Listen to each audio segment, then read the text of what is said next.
Bom dia, Pai do Senhor, para os irmãos em Cristo. Eu sou Alexandre Gomes, estou aqui em Beberibe, estado do Ceará.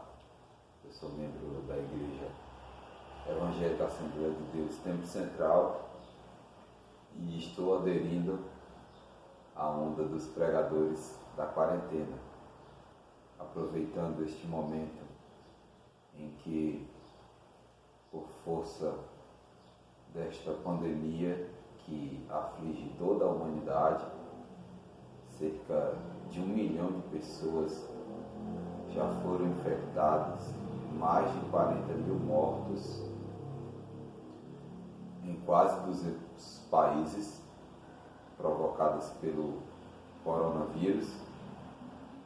Eu estou tendo que ficar em isolamento social e estou aproveitando este momento para me dedicar à leitura, ao estudo e agora também à pregação da Palavra de Deus.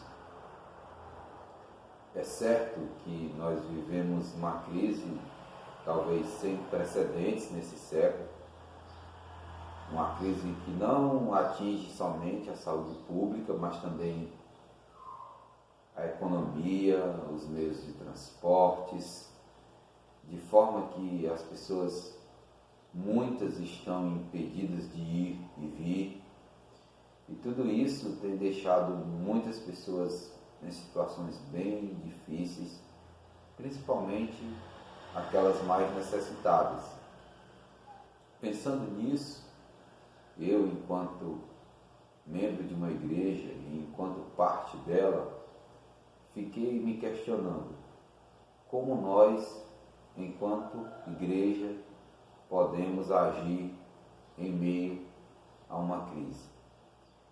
E diante desse questionamento, estudando a palavra do Senhor, a Bíblia Sagrada, eu me detive sobre o texto que se encontra no livro do profeta Jeremias, no capítulo 12, e nos versículos 1 a 6, há uma súplica de um homem que estava vivendo um momento de crise e há também uma resposta de Deus para este homem. Este homem era Jeremias, um dos profetas do Antigo Testamento, que viveu entre o final do século 7 e grande parte do século 6 antes de Cristo. Nasceu na cidade de Anatote, no território de Benjamim, a época em que o reino já estava dividido em Reino do Norte, capital Samaria, e Reino do Sul, capital Jerusalém. Jeremias viveu em uma época em que o povo judeu, o povo hebreu, vivia uma crise processual. Desde a divisão do reino, o povo passou por sucessivas crises. Também houve a queda do reino do norte para os assírios, e agora Jeremias estava profetizando numa época em que o reino do sul estava sendo constantemente ameaçado, principalmente pelos babilônicos. E o texto que vai servir de referência para a minha pregação, ele fala do momento em que o profeta estava ali, além de viver essa crise do povo como um todo, ele estava vivendo uma crise pessoal, porque o capítulo 12 é a sequência do capítulo 11, obviamente. E no final do capítulo 11, a Bíblia narra uma tentativa de assassinato do profeta. E a Bíblia fala que ele não foi morto porque Deus interviu de alguma maneira, de forma que ele ficou sabendo que seria assassinado antes de o ser e conseguiu se livrar. Então, no capítulo 12, se inicia com Jeremias fazendo uma súplica a Deus. onde ele diz o seguinte: justo serias, ó Senhor, ainda que eu contigo numa peleja estivesse. Contudo falarei contigo dos teus juízos, porque prospera o caminho dos ímpios e vivem em paz todos os que procedem aleivosamente. Plantaste-os e eles se arraigaram, crescem, dão também frutos, chegado estás à sua boca, porém longe dos seus rins. Mas tu, ó Senhor, me conheces, tu me vês e prova o meu coração para contigo. Arranca-os como a ovelhas para o matadouro e dedica-os para o dia da matança. Até quando lamentará a terra e se secará a erva de todo o campo? Pela maldade dos que habitam nela, perecem os animais e as aves, porquanto dizem, ele não será o nosso fim. Versículo 5. Se te fatigas correndo com homens que vão a pé, como poderás competir com os cavalos? Se tão somente numa terra seca estás confiado, como farás nas enchentes do Jordão? Porque até os teus irmãos e a casa de teu pai, eles próprios procedem deslealmente contigo. Eles mesmos clamam a ti, em alta voz. Não te fiz neles, ainda que digam coisas boas. Queridos amados ouvintes da palavra de Deus, a interpretação que eu faço desse texto para tentar responder a pergunta: como a igreja pode agir ou deve agir em meio à crise? Ela se faz baseada na teologia da experiência. Eu não tenho elementos suficientes para fazer aqui uma discussão baseada no método histórico gramatical. E faço essa interpretação basicamente a partir daquilo que a sensibilidade do Espírito Santo me dá. Então, queridos, mediante esse texto que foi lido, eu queria dizer que eu entendo aqui que Jeremias estava vivendo um momento de crise e ele estava questionando a Deus por que os ímpios prosperavam. E se o povo estava passando por tanta dificuldade, por que havia alguém que agia deslealmente e mesmo assim continuava se sobressaindo? E eu imagino, queridos, que o que Jeremias tentava receber de Deus era uma resposta que eu posso dizer positiva. E que resposta seria essa? Uma resposta onde Deus dissesse: Jeremias, eles serão julgados, eles serão condenados e eles pagarão por possíveis crimes que eles estejam cometendo. Porém, diferente daquilo que Jeremias esperava, a resposta de Deus é dura. A resposta de Deus vai justamente ser o contrário daquilo que o profeta talvez quisesse ouvir. Se do verso 1 ao verso 4 é Jeremias falando com Deus, do verso 5 ao verso 6 é Deus falando com Jeremias. E justamente uma fala onde vai totalmente de encontro àquilo que Jeremias queria ouvir. Portanto, nesses versos 5 e 6, eu encontro aqui 3 aprendizados. Eu encontro aqui 3 efeitos do que acontece quando a crise se instala. Eu encontro aqui Deus mostrando 3 aspectos que ficam mais aparentes no momento em que a crise ela é instalada e ela se agrava. Então eu queria discutir com vocês e mostrar para vocês essa interpretação que eu estou tendo sobre os efeitos que a crise causa. O primeiro deles, a gente percebe lendo o versículo 5 em sua parte A, que diz: se te fatigas correndo com homens que vão a pé, como poderás competir com cavalos? Na minha interpretação Deus está dizendo para Jeremias, profeta, te prepara, porque quando a crise realmente chegar, com ela haverá um aumento da desigualdade. Olha, Jeremias, até agora deu para aguentar um pouco. Eram todos homens, mas com a crise instaurada, vais competir com cavalos. Para mim é nítido que aqui fala de aumento da desigualdade. Então, queridos, em meio à crise, a desigualdade tende a aumentar. Mas se a desigualdade aumenta, como fica a situação daqueles que já viviam em condições precárias? É aí que surge a segunda lição, o segundo efeito da crise. Versículo 5, parte B. Se tão somente numa terra enxuta estás confiado, como farás na enchente do rio Jordão? Penso que Deus é claro com Jeremias e coloca para ele a seguinte questão: profeta, tu achas que está difícil, sendo a terra ainda seca? Imagina quando tudo estiver alagado pela enchente do rio. Jeremias, quando vier realmente a crise, haverá maior instabilidade e a vulnerabilidade fica mais aparente. Portanto, querido, eu entendo que Deus está mostrando que quando uma grande crise ocorre, os mais vulneráveis são aqueles que mais sofrem. Se já estava difícil com a terra seca, com a terra alagada ficaria muito pior. Mas será que alguém não poderia pedir socorro?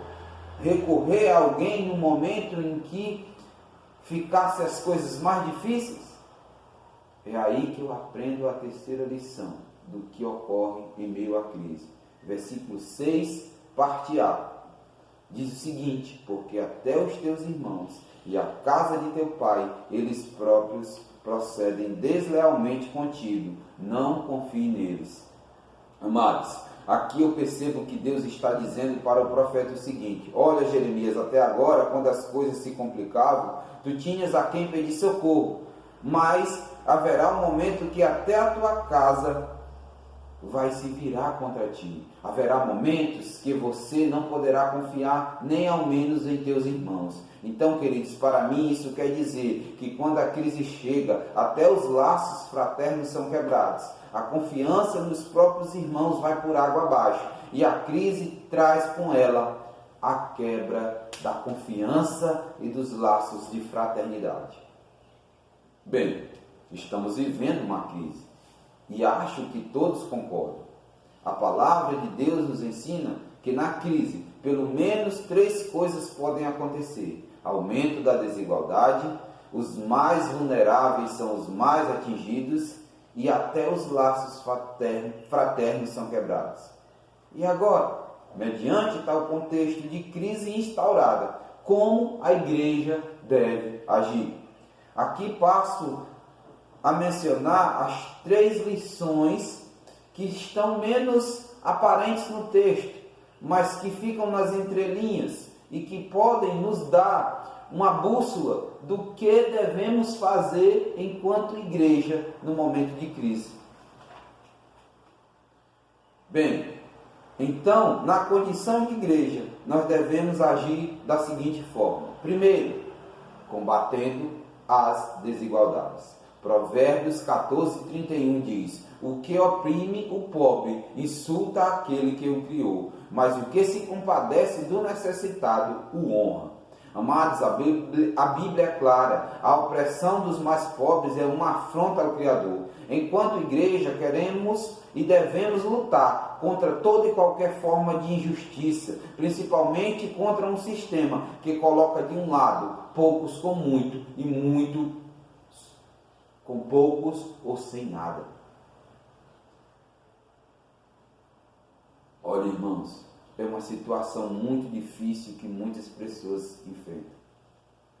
E a crise deve ser abominada pela igreja. A crise nessa condição que coloca os mais vulneráveis numa situação mais difícil. E a desigualdade deve ser abominada pela igreja como todo e qualquer pecado. Pois, como diz o Salmo 92 e no versículo 15, para anunciar que o Senhor é reto, Ele é a minha rocha e nele não há injustiça. Amados, o nosso Deus é reto. Nele não deve haver injustiça. Se queremos ser uma igreja atuante em meio à crise, devemos engrossar as fileiras daqueles que combatem toda e qualquer forma de desigualdade.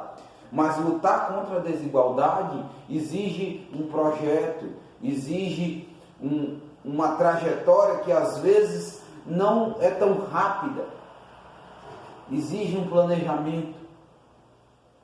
Porém, há pessoas que estão precisando de ajuda imediata. Lutar contra as desigualdades não é tão simples, não é tão rápido, é processual. Mas tem gente precisando de nós, neste momento exatamente. E aí é que eu tiro mais uma lição de Jeremias 12 e 5. Ou seja, devemos socorrer os mais vulneráveis. Se em meio à crise são eles que ficam mais instáveis, é para eles que a igreja também deve dedicar sua maior atenção. Salmo 116, a partir do versículo 6 até o 9, diz o seguinte: o Senhor guarda os humildes. Fui abatido, mas Ele me livrou. Volta minha alma para o teu repouso, pois o Senhor te fez bem, porque tu livraste a minha alma da morte, os meus olhos das lágrimas e os meus pés da queda. Andarei perante a face do Senhor na terra dos viventes. Sei muito bem que o salmista aqui estava tentando e falando de uma coisa muito mais pessoal. Porém, essa dimensão coletiva que eu estou tratando neste momento, em igreja no geral, esse texto lido é muito exemplar, porque mostra que Deus dá aos humildes, tanto de coração como de condições, atenção, e mostra que há na igreja também a necessidade dela ajudar a restaurar e dar segurança a essas pessoas, para que elas possam andar tranquilas. Novamente, se a crise as coloca em um chão deslizante e alagado, a mão do Senhor as levanta da queda e as faz andar novamente na terra dos viventes. Portanto, amados, enquanto igreja, nós devemos ser aqueles que estaremos ao lado dessas pessoas com mais dificuldades, apoiando, ajudando, levantando e colocando de pé. Como vaticinava João, o evangelista, em Lucas 3 e 11. Quem tiver 2 túnicas, reparta com o que não tem. E quem tiver alimentos, faça da mesma maneira. E o próprio Mestre, Jesus, afirmou também em Lucas capítulo 4 e 18, que Ele me ungiu para pregar boas novas aos pobres, proclamar liberdade aos presos e recuperação da vista dos cegos, para libertar os oprimidos. Igreja de Cristo, vejam de que lado o Mestre se posicionou e de que lado nós estamos nos posicionando. Não perca mais tempo, há alguém precisando de você. Amados irmãos, só teremos forças para combater desigualdades e ajudar quem mais precisa, se tivermos empatia, se formos solidários, unidos e amorosos. E aqui eu aprendo a terceira forma de agir em meio à crise, conforme Jeremias 12, 6. A terceira coisa é: a igreja deve promover a solidariedade, a união e o amor. Se a crise traz a quebra da confiança e dos laços fraternos, o antídoto para esse mal é mostrar que somos um povo diferente. Enquanto igreja, precisamos mostrar toda a empatia daqueles que anunciam boas novas. Por isso, amados, devemos ser solidários, como diz o escritor de Gálatas 6 e 2. Levem os fardos pesados uns dos outros e assim cumpram a lei de Cristo. Amados, Jesus nos chamou para sermos solidários. Talvez estejamos tendo uma oportunidade ímpar de mostrar este atributo. Não percamos essa chance de cumprir o que Cristo pensou para o seu povo. Existe um ditado que diz: uma andorinha só não faz verão. Olha, um crente só pode fazer muita coisa, mas unido com os demais irmãos pode fazer muito mais. Uma igreja viva é muito mais potente, uma igreja unida é muito mais capaz. Salmo 133 deixa claro como é bom e agradável quando os irmãos convivem em união. Sei que no meio de tanta gente há muitas arestas para serem aparadas, porém não é hora para rusgas. Precisamos ser unidos, estar unidos e permanecer unidos para podermos mostrar às pessoas que Cristo vive em nós. E Ele estando em nós, poderemos levar ao mundo aquilo que Ele nos deu de mais precioso, que foi nos amar a ponto de morrer por nós. Se Cristo nos amou assim, nós, como seus representantes, temos o dever de promover o amor em tempos de crise. Em João 15:12, o mestre afirma: o meu mandamento é este: amem-se uns aos outros, como eu vos amei. Mas esse amor não deve ficar apenas nas palavras, ele deve se manifestar na prática, com ações que demonstrem esse amor. E um amor estendido, não apenas a familiares, amigos ou irmãos da igreja, mas a todo ser humano. Haja vista o que diz 1 João 4:8. Quem não ama não conhece a Deus, porque Deus é amor. Pelo exposto, aliás, vimos que conforme a mensagem em Jeremias 12:5 e 6, a resposta para a pergunta, o que a igreja deve fazer diante de uma crise, seria basicamente 3 coisas: combater as desigualdades, socorrer os mais vulneráveis e promover a solidariedade, a união e o amor. Entretanto, as respostas apontam para uma dimensão mais prática e coletiva da igreja. Então eu quero concluir essa mensagem acrescentando um aspecto mais devocional e individualizante que podemos retirar do texto de Jeremias no capítulo 12. Vou concluir frisando mais 2 aprendizados que o texto me apresentou. O primeiro deles é: Deus nos responde de forma sincera, ainda que não seja a resposta que esperamos. Quando Jeremias questionou a Deus sobre a prosperidade dos ímpios, não tenho dúvidas de que o profeta esperava de Deus algo que o confortasse, mas ao contrário, Deus respondeu-lhe mostrando que dias piores viriam, como de fato vieram. Jerusalém foi invadida, saqueada e o profeta levado para outro país, provavelmente como cativo. A despeito da situação específica de Jeremias, fica a lição: Deus responde às nossas orações, e melhor, com sinceridade. Portanto, amados, não cesse de buscar o Senhor em oração. Ele é o mesmo ontem, hoje e eternamente. Romanos 12:12 nos diz que alegrem-se na esperança, sejam pacientes na tribulação e perseverem na oração. Não vejo conselho melhor para o momento que estamos vivendo. Agora atentemos para um detalhe importantíssimo, que é também o aprendizado que finaliza esta mensagem. Geralmente somos realmente sinceros apenas com quem temos intimidade. Amados irmãos, se estamos precisando ouvir algo sincero da parte de Deus, é pré-requisito termos intimidade com Ele. Somos sinceros com aqueles com quem somos muito íntimos. Aproveite este tempo de isolamento para ficar em casa. E em casa, busque a presença de Deus como nunca você buscou.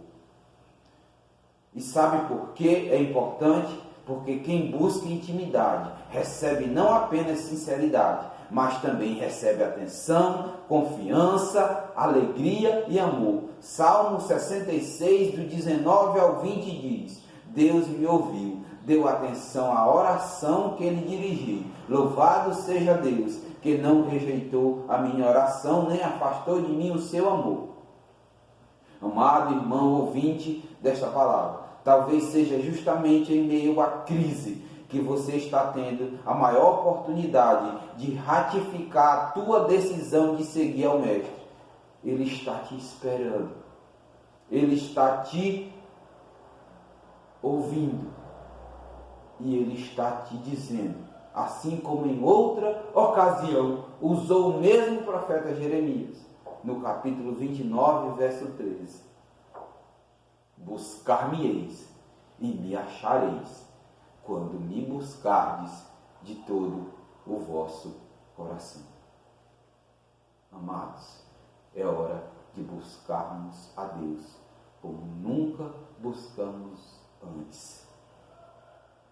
Enquanto igreja, devemos combater as desigualdades, apoiar os mais vulneráveis, promover a solidariedade, a união e o amor.